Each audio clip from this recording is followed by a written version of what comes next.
You're 24 years old. You make $38,000 a year doing data entry for a logistics company in Columbus, Ohio. You eat lunch at your desk. You drive a 2014 Honda Civic with a cracked dashboard. You have $2,200 in your checking account and zero in savings. Nobody's watching you. That's not a problem, at least not yet. One Tuesday night, you're sitting alone at your kitchen table when you read something that refuses to leave your mind. A guy in Michigan, nobody famous, nobody special, bought a self-service car wash for $40,000. It nets him $3,200 a month, and he barely touches it. You read the story again, then a third time. Not because it's inspiring, because the math is clean. That night, you spend 4 hours with a calculator and a notepad. You're not looking for motivation. You're looking for the architecture. By 2 a.m, you understand something most people never will. The money isn't the point. The structure is. You don't tell anyone, not your roommate, not your girlfriend, not your parents. You close the notepad, turn off the light, and go to sleep. That silence, that's where it starts. 8 months later, you have $6,400 saved. You didn't eat out. You didn't buy anything you didn't need. When people asked why you were saving, you told them it was for a new car. You weren't saving for a car. One day, you find a vending machine route. 3 machines, one at a gas station, one at a laundromat, one inside a bowling alley. The owner is 61 years old, tired, ready to get out. You buy the route for $5,800. Your first month's profit, $340. Your roommate laughs, says you got scammed, says vending machines are a boomer business. You just smile. Yeah, probably. Second month, $380. Third month, $410. Every dollar goes straight back into the business. You don't upgrade your apartment. You don't buy new clothes. You keep driving the Civic. To everyone else, you look like a guy going nowhere. That's exactly what you need them to believe. By month 9, you own 6 machines. Monthly profit, $900. It's not life-changing money. It's not supposed to be. It's proof that the architecture works. So you buy 2 more machines, then a small storage facility on the edge of town. 4 rental units, $480 a month. You put everything under a single-member LLC. Registered in Wyoming, your name doesn't appear anywhere on the public record. You pay a registered agent $49 a year. Just to keep it that way, nobody knows. That's not an accident. That's a decision. You're 27 now.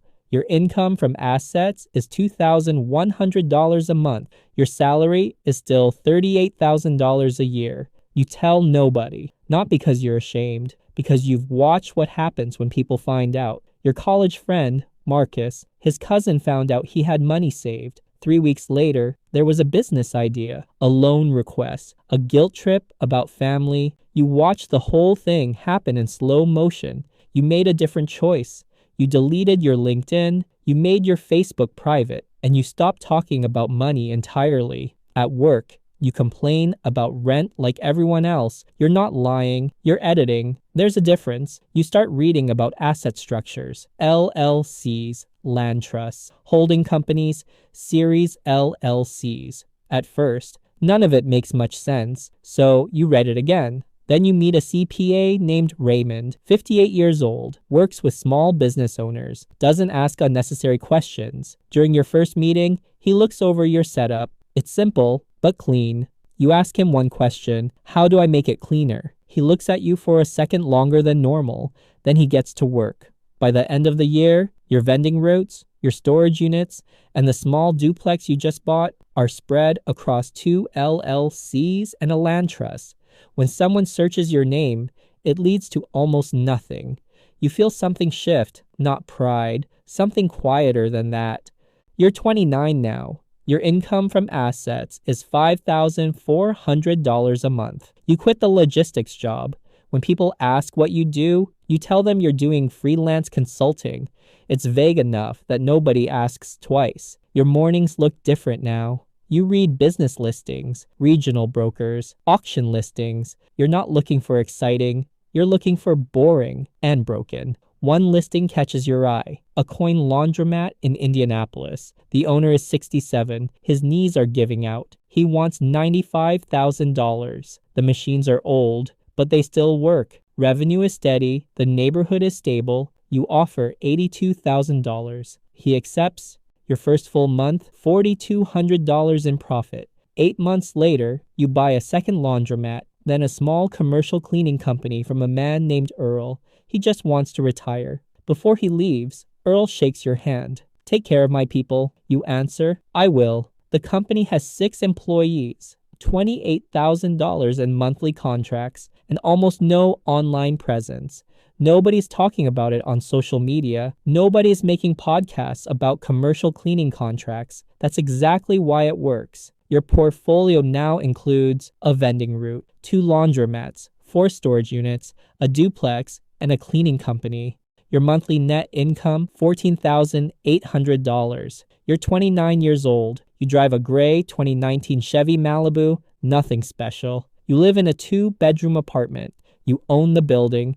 You're 31 now. Your total assets are worth $2.4 million. Your monthly cash flow is $21,000. Your name isn't on any of it. Not publicly. Not where anyone can search for it. 3 LLCs. 1 land trust. 1 holding company registered in Delaware. Raymond handles the structure. You handle the acquisitions. You look for owners who are tired. Not failing. Tired. There's a difference. Failing businesses are problems. Tired businesses are opportunities. You meet owners in diners, coffee shops, their own offices. For the first 30 minutes, you barely speak. You ask 3 questions, then you listen. Not to what they're saying, to what's underneath it. If you wait long enough, people eventually tell you what they really need. A man named Howard, 64 years old, owns a regional pest control company. Profitable, consistent, completely unsexy. He wants to retire. He wants his technicians taken care of. He doesn't trust private equity. You tell him his people will be fine. You mean it. The deal closes 23 days later. Your portfolio grows by another $8,400 a month. Later that month, you're at a dinner. A man wearing an expensive watch asks what you do. Asset management. He nods, then looks away. For the next 20 minutes, you ask him about himself. He talks the entire time. You learn he manages other people's money with great confidence and mediocre returns. You say goodnight. You drive home in the Malibu. The dent on the rear bumper is still there. You're 33 now. Nobody from your old life really knows who you are anymore. Not completely. Your parents know you're doing well. They don't ask questions. You don't offer answers. Your friend Darius has been earning the same income for 5 years, not because he lacks ability, because he lacks access. One day, he brings you a deal, a small commercial building, the right neighborhood, the right price. He needs $60,000.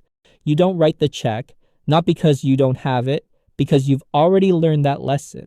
3 years earlier, you loaned $45,000 to someone you trusted. The plan made sense. The execution didn't. 14 months later, the money was gone.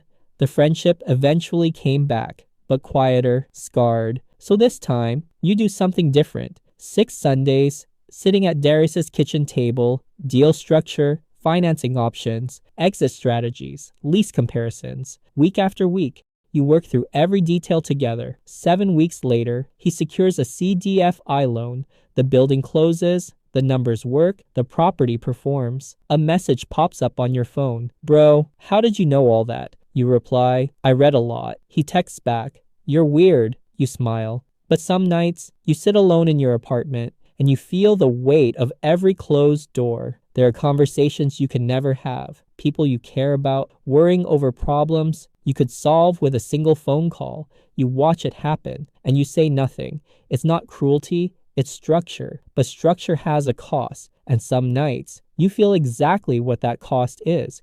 You're 35 now. Your total assets are worth $11.3 million.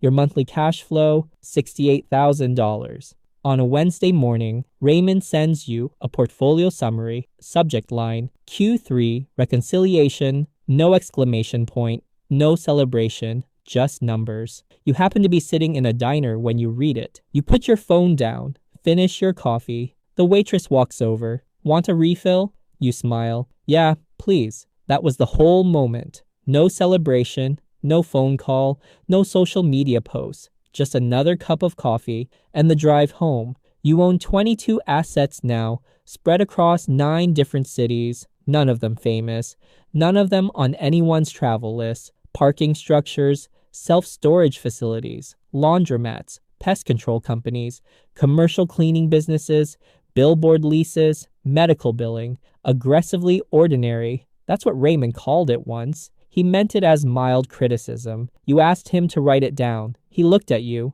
He didn't write it down. That was the moment you knew you'd found exactly the right person for the job. Here's what nobody ever tells you about real money.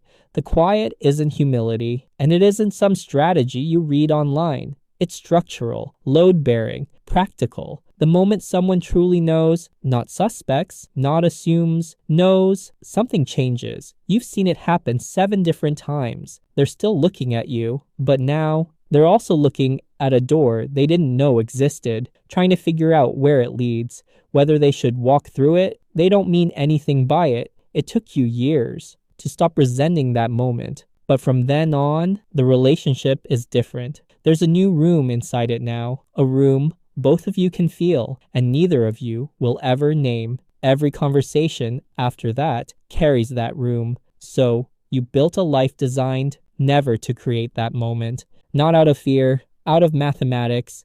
Invisibility isn't hiding. Invisibility is precision. You're 38 now. Your total assets are worth $31 million. It's a Thursday morning. You're sitting in the corner booth of a small diner, a cup of coffee in front of you. Someone has left behind a regional business journal. Your phone lights up with a single notification. A man named Gerald, 61 years old, has owned a Midwest HVAC company for 22 years. 4 days ago, he changed his headline, exploring what comes next. You take out a small notebook, write his name at the top of a blank page, then 3 questions underneath it. The beginning of a conversation you'll probably have 5 weeks from now. A neutral location. You'll let him talk for the first 40 minutes. Outside, a gray Chevy Malibu sits quietly in the parking lot. 130,000 miles. A small dent on the rear bumper, still never fixed. Inside, 31 businesses are running without a single phone call to you. The coffee costs $3.40. You leave a $4 tip. Nobody in the diner knows your name. Nobody knows what you've built. Nobody ever will. And after everything, that's the whole point. Not the money, not the businesses, not the number Raymond sends you at the beginning of every quarter. The invisibility. You built a life that looks like nothing from the outside, and from the inside, it is everything.